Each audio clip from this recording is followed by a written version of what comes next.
Bueno, muy bien, 17 minutos pasaron de las 12. Las campañas sucias no son una novedad, no son una novedad de este tiempo. La tecnología lo que dio es más herramientas de difusión.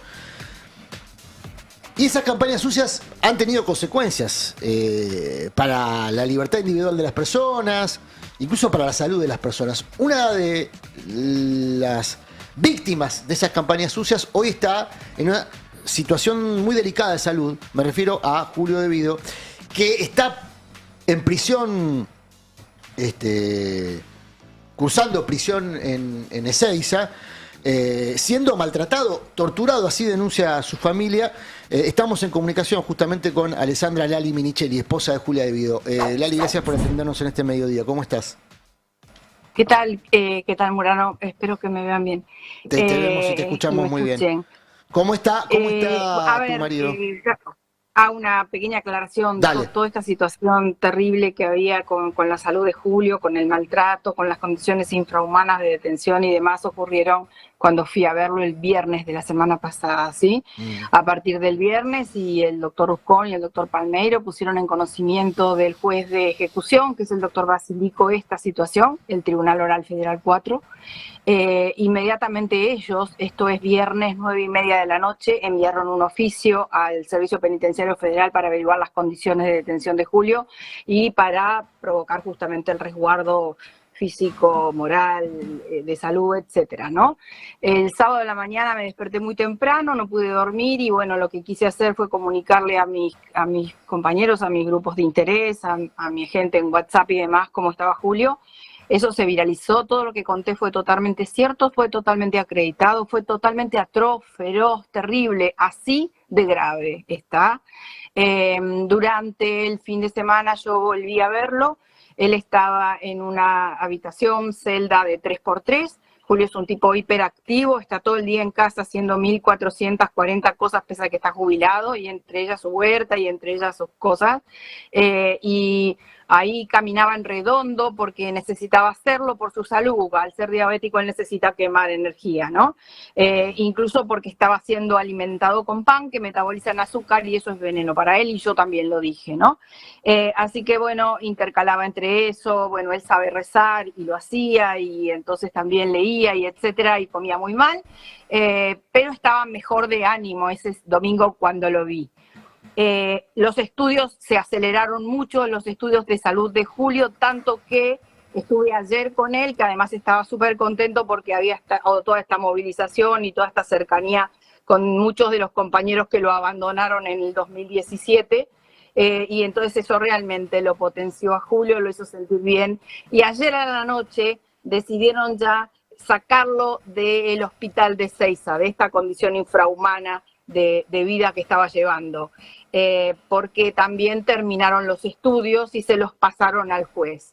Entonces lo que hicieron anoche fue llevarlo a una situación de detención un poco más laxa. Está en el módulo, en la unidad 19 de Ezeiza en este momento, y yo ya tengo posibilidad de llamarlo por teléfono y antes no lo tenía, y Julio me tenía que llamar a través de un teléfono con código que tampoco le indicaban cómo manejarlo o cómo se accedía a comunicarse. Así que yo hoy estoy más tranquila. Lo único que me molestó mucho realmente, no sé si Adrián si me quiere preguntar o le sigo relatando. No, escucho y seguimos conversando, no te preocupes, Lali.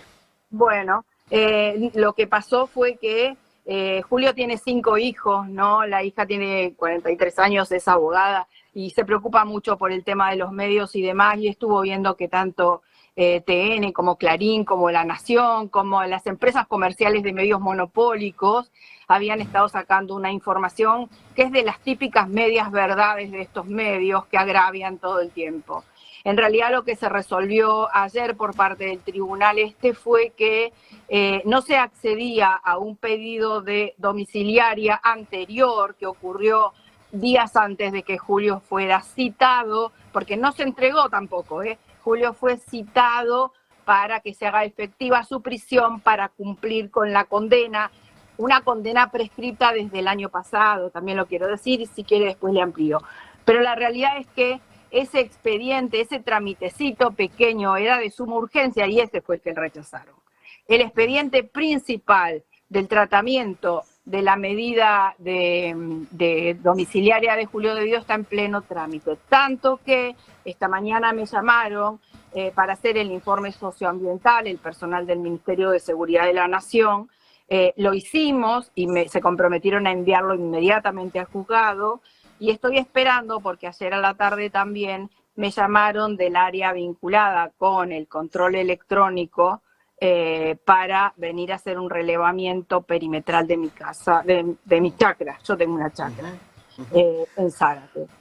Bueno, así que estoy esperándolos a ellos y también esperando que todos los informes se encuentren y realmente se analice. Primero que Julio es insulino dependiente, que tiene cada vez cuestiones más graves de salud vinculadas justamente con su diabetes y con su salud, que nada de lo que se daña en el organismo de un diabético se puede revertir, y menos cuando tenés 75 años por cumplir 76, como es el caso de Julio. Y yo quiero agregar que cuando uno cumple años, no los empieza, los termina, porque uno no nace con un año, nace con un día.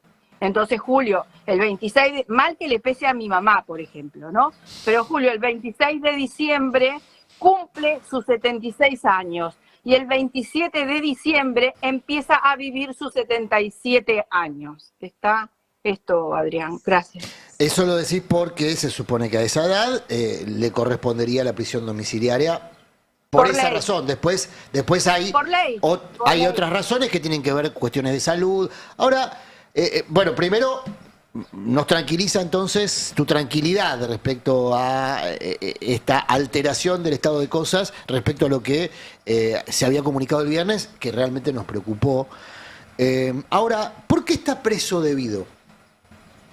Porque la verdad es que todo el mundo tiene una explicación. Me gustaría escuchar la tuya. ¿Por qué está preso Devido? Devido está preso, me voy unas cuantas cuadras más atrás. Cuando se hizo el juzgamiento de 11.1 y se juzgaron a secretarios de Estado de Transporte y a empresarios de TVA por el accidente de 11, por la tragedia de 11 o como quieran llamarla, muchos de ellos fueron condenados por el estrago y condenados también por administración fraudulenta.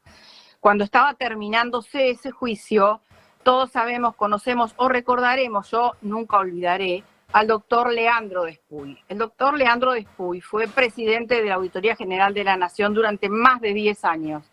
En la Auditoría General de la Nación aprobaba absolutamente todas las cuentas del peronismo, todas las cuentas. Entonces, la cuenta de inversión que llegaba al Poder Legislativo era impecable y cerraba por todos lados. Pero Leandro Despuy lo que hacía era pasquines. Después relataba cositas que necesitaba Clarín, que necesitaba TN, que necesitaba La Nación, que necesitaba Poder Ciudadano, todos los que querían castigar a los gobiernos nacionales y populares que hacían cosas por los demás. Él les relataba un paper aparte. Bueno, Leandro Despuy le hizo un hermoso paper también al fiscal, además de todas las barbaridades que dijo en el juicio. Quiero aclarar que Despuy está muerto, pero en vida le he dicho muchas cosas, porque justamente participábamos de muchísimas actividades de entidades fiscalizadoras superiores cuando yo era adjunta del Síndico General de Nación. Así que nada de lo que puedo decir no le dije cuando estaba vivo.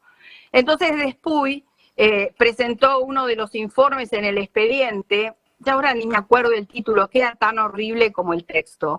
Y el fiscal dijo, bueno, acá falta Devido en esta causa. Entonces, ¿qué hicieron? Cuando él hizo su acusación fiscal, lo involucró a Devido.